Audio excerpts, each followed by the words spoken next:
Hello, I'm Will Melton, a sophomore at VCU studying information systems in the School of Business, and the topic I will be exploring is the opioid epidemic in America.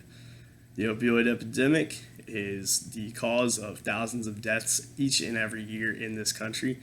But more specifically on that topic, I want to sort of go in depth and to see what we actually do to counter the opioid epidemic and prevent these drug overdoses that occur in America.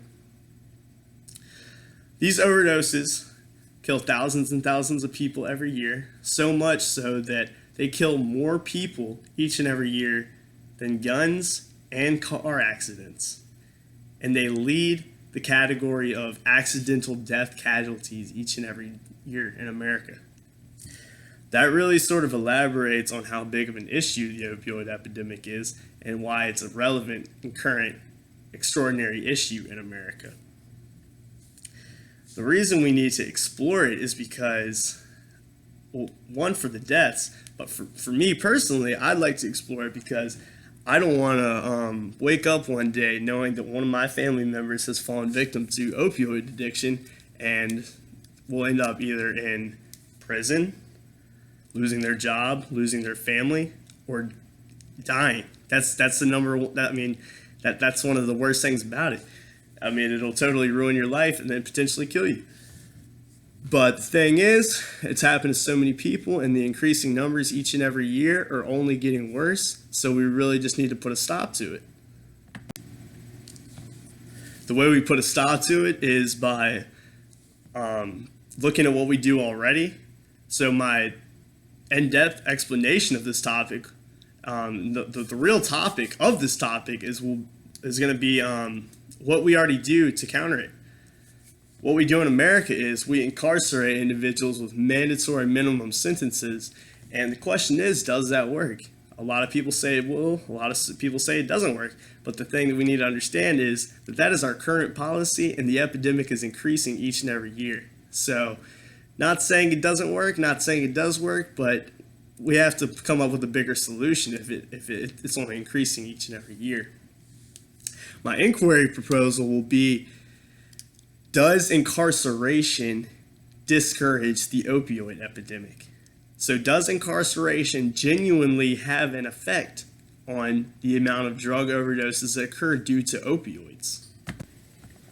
The level of stasis that this inquiry kind of falls on, it could fall under two levels, honestly. Definition: are we going to define the policy we already have in place and analyze what we can do to either improve it or see what effects it already has? Or the other level of stasis could also be policy. What other policy can we implement after the policies that we already have in place to see what we can do to further prevent this chaos from happening, these deaths? These deaths cause a lot of inconvenience in people's lives. People are losing their lives. People are getting distracted. They're losing their jobs. But the stakeholders in this whole situation, this whole opioid epidemic, are primarily the drug overdose victims, the drug overdose victims' families, law enforcement. I mean, there's a lot of stakeholders in this whole situation, which is why it's an epidemic.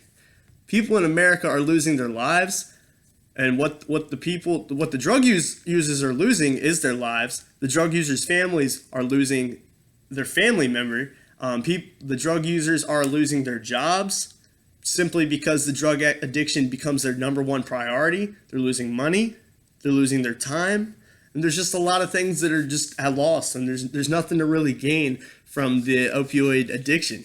That you're really only losing things. You're not gaining anything in any way. So as a result, what I plan on doing is conducting lots of statistical data research to see the amount of deaths, the effects of different policies on drug users, on recovery, users that have recovered completely from their addiction, and see how they can do and see how they've done, to see what other policies we can implement other than incarceration. Because if the opioid epidemic is currently going on and incarceration is our only policy, then we certainly do need to come up with a new one to actually eliminate this issue altogether. So my inquiry final proposal will be, what can we do?